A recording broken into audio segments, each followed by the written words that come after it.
Em nome do Pai, do Filho e do Espírito Santo. Amém. Caríssimos irmãos, o Evangelho de hoje nos conta o milagre de Nosso Senhor. Como todos os atos de Nosso Senhor, eles têm uma significação. Tem o fato e depois tem o ensinamento que está contido no fato. O fato é que Nosso Senhor toca com a sua saliva a língua de um surdo-mudo. Ele toca com o dedo, ele pega a sua saliva e toca com o seu dedo a língua do surdo-mudo. Gesto que surpreendente para nós modernos e cheio de um gesto que Nosso Senhor realiza com autoridade. E o que significa esse dedo e esta saliva? Nós lemos no Evangelho Nosso Senhor dizendo: "Se é pelo dedo de Deus que eu expulso os demônios." E em outra passagem, em vez de usar dedo, ele diz: "Se é pelo Espírito Santo que eu expulso os demônios." E botando em paralelo então essas duas expressões, se é pelo dedo de Deus e se é pelo Espírito Santo, nós vimos aqui, como observa São Gregório Magno, que o dedo de Deus significa o Espírito Santo, já que Nosso Senhor usa tanto uma expressão como a outra para dizer a mesma coisa. Pois quando ele disse: "Se é pelo dedo de Deus que eu expulso os demônios, então sem dúvida alguma chegou a vós o reino de Deus." Ele diz também: "Se é pelo Espírito Santo que eu expulso os demônios, sem dúvida alguma chegou a vós o reino de Deus." O Deus de Deus então é o Espírito Santo. O Deus de Deus são os dons do Espírito Santo. E a saliva? A saliva significa a sabedoria. Sabedoria que Nosso Senhor vai comunicar a esse surdo-mudo. Ele, ao fazer o milagre, certamente lhe conferiu a graça. E a graça lhe faz falar com sabedoria. Não só falar, mas falar também com sabedoria. É o que diz o Evangelho, dizendo que ele falava corretamente. Este surdo-mudo é a imagem dos pregadores. Os pregadores devem pregar com sabedoria. Eles devem pregar e não se calar. Por isso que nós insistimos tantas vezes a respeito de um ponto ou outro da doutrina e da moral, de maneira que o padre cumpra o seu dever de falar. É um dever. Ai dos cães mudos, um cão mudo não serve para nada. E ai dos pecadores, se eles não pregarem, pois o seu dever é pregar. Sem a pregação, o sal da terra não é lançado nas almas, e as almas se corrompem. O mundo está corrompido pelo silêncio, dizia Santa Catarina de Sena. Esta grande santa que não se calava, se bem que não era bem como uma pregadora, pois ela não cabe às mulheres pregarem, mas ela não se calava nas cartas, nas conversas. Ela falou com o Papa Gregório XI que ele devia ser homem, que ele devia voltar para Roma, apesar da oposição que havia contra a volta de Gregório XI para Roma. E ela insistiu, com uma autoridade toda divina, e o Papa voltou para Roma e retomou firme as rédeas da Igreja. E hoje nós vemos um silêncio cada vez mais pesado se abater sobre o mundo inteiro. O mundo inteiro está como que calado. O mundo inteiro está como que acanhado, para não dizer aterrorizado, à espera de acontecimentos dolorosos, que a maioria, ou ao menos uma grande parte das pessoas, sentem, preveem confusamente que alguma coisa vai acontecer. Há algo no ar, algo como que o silêncio que precede uma grande calamidade, um grande cataclismo. Parece que antes de uma grande tragédia, como um terremoto, um maremoto, ou a erupção de um vulcão, os animais pressentem. Eles têm os sentidos mais aguçados do que nós, e para as coisas materiais, para a vida sensível, em alguns pontos, eles estão adiante de nós. São seres puramente terrestres e não celestes, como nós, que temos uma alma imortal. É normal que eles tenham algumas coisas do seu instinto que seja superior ao nosso, já que eles não têm a razão, Deus lhes deu alguns meios de se preservarem dos males por instinto, enquanto que nós devemos preservar pela razão, que é a nossa diferença específica, é a nossa honra, é a nossa coroa, é a razão. Então os animais partem e o lugar fica vazio, e um lúgubre silêncio indica que algo está para acontecer. O que se passa na natureza se passa também nas almas, no mundo das almas. As almas pressentem que uma grande tragédia está para acontecer. E já está acontecendo. Essas novas leis que vão destruindo a sociedade sente que isso não poderá terminar bem. O homem que se levanta como se fosse Deus, e quanto mais certo do seu triunfo ele ousa desprezar a lei de Deus, mais se aproxima um momento em que Deus esmagará a sua cabeça, para que os homens aprendam que eles não passam de homens. Quando eu cheguei na França, em 1974, havia um bispo que falava. Seus sermões e conferências acabavam ou estavam sendo publicados com o título de Um Bispo Fala, Un évêque parle, em francês. Este bispo era Dom Lefebvre. Ele falou e a tradição se organizou. Ele falou e os inimigos recuaram. Ele falou e os modernistas tiveram que recuar. Não havia outro jeito para os modernistas. Eles tentaram abafar a voz de Dom Lefebvre, mas o bom povo fiel o escutou, e a popularidade de Dom Lefebvre pôs medo nos modernistas. Modernistas são medrosos, o demônio é um grande medroso, enquanto que Dom Lefebvre era corajoso. Os modernistas são medrosos, mas são poderosos. Como eles tinham medo da opinião pública, medo do bom povo fiel, eles esperaram a ocasião oportuna, como fizeram os fariseus. Até os jornais comunistas estavam incomodados com as palavras corajosas de Dom Lefebvre, e 2 desses jornais pediram publicamente a Paulo VI para que condenasse Dom Lefebvre. Por quê? Porque Dom Lefebvre falava com sabedoria, como o surdo-mudo do Evangelho. E por que falava ele com sabedoria? Que ele aprendera da boca de Nosso Senhor, da saliva de Nosso Senhor que fala através da sua igreja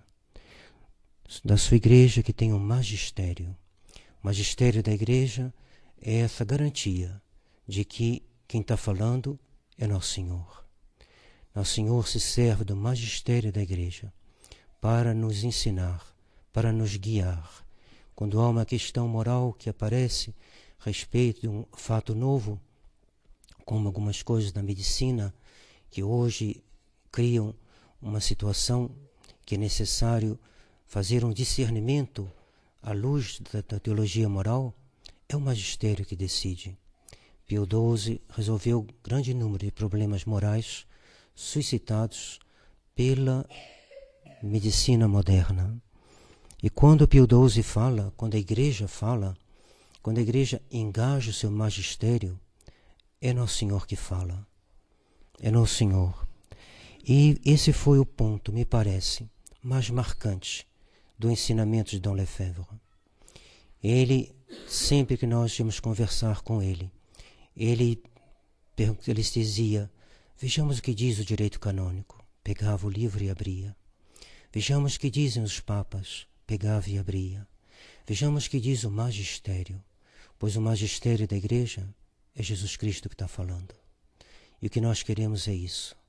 Nós queremos que Nosso Senhor toque a nossa boca com a sua saliva. Nós queremos ter essas palavras da sabedoria, pela qual um homem pode se guiar nessa vida e encontrar o caminho que conduz à vida eterna. Nós não queremos nos perder.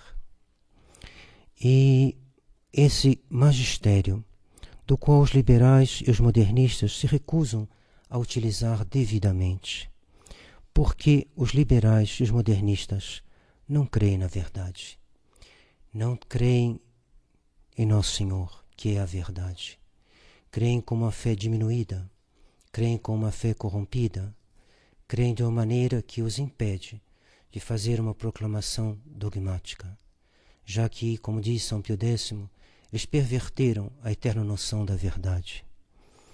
E hoje, o que se passa? Hoje o silêncio se torna cada vez mais pesado. Mas um filho de Dom Lefebvre, que eu tenho a honra de citar aqui, Dom Williamson, eleva sua voz para dizer: cuidado com os modernistas. Eles nos cercarão de trincheiras, nos sitiarão e nos apertarão por todos os lados. Eles nos arrasarão a nós e a nossos filhos, que estão dentro da tradição, e não deixarão na tradição pedra sobre pedra. E por que isto? Porque nós não conhecemos, não compreendemos o tempo da visita da graça, da visita de Nosso Senhor. Que visita foi essa? Eu penso que foi a profissão clara e pública da fé, feita por Dom Lefebvre e por Dom Antônio de Castro-Mayer. Profissão da fé acompanhada da administração dos sacramentos, especialmente nas sagrações episcopais de 88, que permitem hoje à Santa Igreja de combater a autodemolição dela mesma, empreendida pelos modernistas, que ocuparam e ocupam os cargos mais altos da Igreja.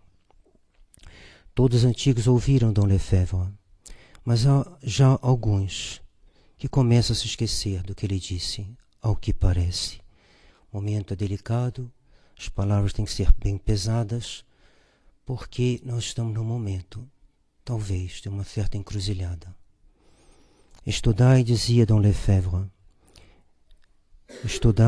citando um padre da fraternidade, ele dizia: estudai, senão um dia vocês trairão. Que isto não aconteça, que Deus nos preserve de trair Nosso Senhor e a sua Igreja, e trair a nossa própria alma, e trair os nossos irmãos. Não nos digamos com presunção: isso jamais acontecerá conosco. Somos fortes, somos numerosos, somos invencíveis. Coitado de nós. Forte era Campos, forte eram e caíram lamentavelmente. Fortes, bem formados, experientes, não só Campos, mas também o padre Bisig, que fundou a Fraternidade de São Pedro. Forte também, de certa maneira, Dom Gerard, que havia resistido a tantas dificuldades, e no entanto caíram. Os cedros do Líbano caíram, as colunas da igreja caíram, caíram os valentes de Israel. É com temor e tremor que devemos fazer nossa salvação. E agora me parece que é hora de falar. 5 padres acabam de fazer uma declaração importante nos Estados Unidos, que o padre Jair já comentou com seus religiosos. Ontem telefonei ao padre Jair para tratar de um assunto importante e nós comentamos um pouquinho essa declaração. Não podemos ter muito tempo no telefone. O telefone não é o meio de comunicação no qual me encontro com mais facilidade para tratar assuntos importantes, mas foi o suficiente para notar a importância que o padre Jair dá ao fato dos bispos falarem, dos padres falarem. Ele acha que é necessário, no momento atual, que é tão grave, mais grave do que a maioria pensa. E o que pensa o padre Jair? O padre Jair que tem a confiança de Dom Williamson, que tem a confiança de Dom Tissier de Malaret, e creio eu tem a confiança de toda a fraternidade de um modo geral. Particularmente, claro que haverá um ou outro que talvez não goste do padre Jair.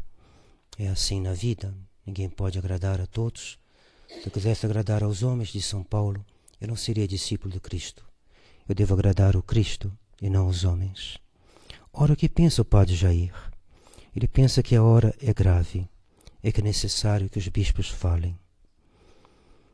E Dom Williamson já falou, Dom Tissier de Malaret já falou, Dom Clareta já falou, através daquela carta magnífica, não sei se os senhores tiveram conhecimento, na qual eles se dirigiam aos superiores da fraternidade e indicavam vários pontos importantes que ameaçam o combate da tradição. E agora são alguns padres corajosos que estão falando, e essa declaração me parece sensata. Não tivemos tempo ainda de meditar com vagar, mas ela me parece sensata. É a hora então, talvez, de falar para alguns, e a outros de escutar, de meditar, de não se excitar, mas ao contrário, meditar na serenidade do coração, pesar bem os prós e os contras de duas posições que estão surgindo e estão se firmando. Meditar no que dizem esses padres, meditar no que escreveu Dom Williamson, Dom Tissier e Dom de Galareta, que podemos resumir dizendo: orai e vigiai, pois o espírito é pronto, mas a carne é fraca. A tradição é feita de homens, a tradição é pronta, mas ela é fraca também, pois ela é feita de cada um de nós, e nós somos fracos, muito fracos. E nós notamos, pela voz dos bispos, que a tradição se enfraqueceu, e ela corre um perigo. Um fraco rei torna fraca a forte gente, dizia o poeta. Não sejamos este fraco rei. Nós temos uma razão, a razão deve governar, a razão é iluminada pela fé, e se a nossa fé for fraca, todo o organismo será fraco. Guardemos bem nossa coroa, que nos distingue dos animais, que é essa diferença específica, que é a razão. Que a razão iluminada pela fé nos guie. O mundo está corrompido por causa do silêncio, dizia Santa Catarina de Sena. Há uma hora para se calar e uma hora para falar. É preciso distinguir cada hora. Dom Williamson, Dom Tissier e Dom Galareta falaram, na magnífica carta do qual já lhes falei. Todos os fiéis deviam meditar e ler e meditar essa carta. Salvação de suas almas, é ela que está em jogo. Não digam, isto não me importa, isto é com eles. Eu levo a minha vida e não quero saber de mais nada. Grave erro, caríssimos irmãos, gravíssimo erro. Foi assim que o povo inglês virou anglicano. Quem vai dormir na hora de agir, acordará já vencido pelo inimigo. Há horas que é necessário pegar em armas, como Santa Joana d'Arc. Ela podia ter ficado na sua aldeia e dizer: isso não é comigo, isso é com os homens de guerra, isso é com os generais. Eu não sou uma mulher, eu sou uma menina, eu tenho 17 anos, que eu tenho a ver com tudo isso? Que o rei se vire, não é ele o chefe, que ele vá à frente dos exércitos, ele não tem coragem não, que ele vá. Ela não pensou assim, ela pensou que Deus a chamava e que ela tinha que se expor, e ela se expôs. Ela dizia: eu sinto, no meio da guerra, que nunca mais poderei voltar à minha aldeia. Eu queria tanto consolar a velhice de meus pais, mas eu sinto que não será assim. Ela fez o sacrifício da sua vida. Por quê? Porque Deus o pediu. Então, às vezes, há coisas que nós devemos nos engajar para defender, sobretudo quando se trata da nossa mãe, nossa pátria. Ora, a Igreja é muito mais nossa mãe do que a França era para Santa Joana d'Arc. E logo é muito mais importante que a gente esteja disposto a sofrer alguma coisa pela nossa mãe. O progresso do mal, dizia Leão XIII, ou São Pio X, não me recordo bem qual dos dois. O progresso do mal diziam eles, se deve mais à fraqueza dos bons do que à força dos maus. Ora, calar, fugir, desinteressar-se, não estudar, tudo isto é fraqueza. A Igreja está em chamas. Onde estão as Santas Catarinas? Onde estão os Dom Lefebvre? Onde estão os São Paulo e São Pedro? Onde estão os apóstolos? Eles estão naqueles que falam. E, felizmente, os há. Eles falam, mas quem escuta? Quem lê, dizia um autor francês. Quem entende o que lê, continuava ele. Quem retém o que entendeu, concluía. Sigamos este programa. Leiamos o Catecismo Católico da Crise na Igreja. Leiamos do Liberalismo à Apostasia. Uma carmelita acaba de me escrever dizendo que ela faz das suas leituras escolhidas a dedo, especialmente os textos de Dom Lefebvre do Père Calmel. Olha aí uma simples carmelita que estuda Dom Lefebvre e o Père Calmel. Estuda um bispo e estuda um dominicano. Estuda 2 pregadores. Esses pregadores talvez tenham alguma coisa a dizer a essa carmelita. Por que não teria alguma coisa a dizer também a nós? Procuremos ler esses grandes campeões da fé, que defenderam nossa fé e que deverão continuar a defendê-la, porque a crise de hoje é a mesma que eles enfrentaram. Leiamos, rezemos e retenhamos o que lemos. Na guerra, o armamento do soldado são o capacete, o fuzil, as granadas, os tanques, os aviões, os mísseis, etc. Na igreja, nossa arma é a nossa fé. Não combatemos tropas humanas, combatemos o que São Pedro nos descreve dizendo: irmãos, sejam sóbrios e vigiai, porque vosso adversário, o demônio, como um leão a rugir, vos cerca procurando a quem devorar. Resisti-lhes fortes na fé e nas obras da fé. O mundo hoje é como um mar tumultuoso que ameaça de afundar, de submergir a igreja. Mas como diz Monsignor Williamson, com seu humor todo inglês, por mais tumultuoso que esteja o mar, ele não consegue afundar uma rolha. E aí, de fato, por mais tumultuoso que esteja o mar, ele não consegue afundar uma humilde rolha. Guardemos, pois, a fé e a caridade na humildade, e seremos como esta abençoada rolha, que pisa de leve sobre as águas revoltas e que jamais vai para o fundo. Ela pisa de leve como quem não é daqui, como alguém que já está prestes a partir para a sua pátria, para Deus. Sem a fé, diz São Paulo, é impossível agradar a Deus. E São João da Cruz acrescenta: com a fé é impossível desagradar a Deus. Que bela conclusão, que bela citação, que belo pensamento, que verdade profunda. Com a fé é impossível desagradar a Deus. Se alguém age conforme a fé, ele não desagrada a Deus. E é impossível que ele o desagrade. Que nossas ações sejam então inspiradas pela fé, e nos será então impossível de desagradar a Deus. Imitemos a Virgem Maria, que pela sua fé jamais foi vencida, mas ao contrário, esmagou a cabeça da serpente infernal e a esmagará nos tempos atuais, se nós lhe pedirmos humildemente, rezando o Santo Rosário.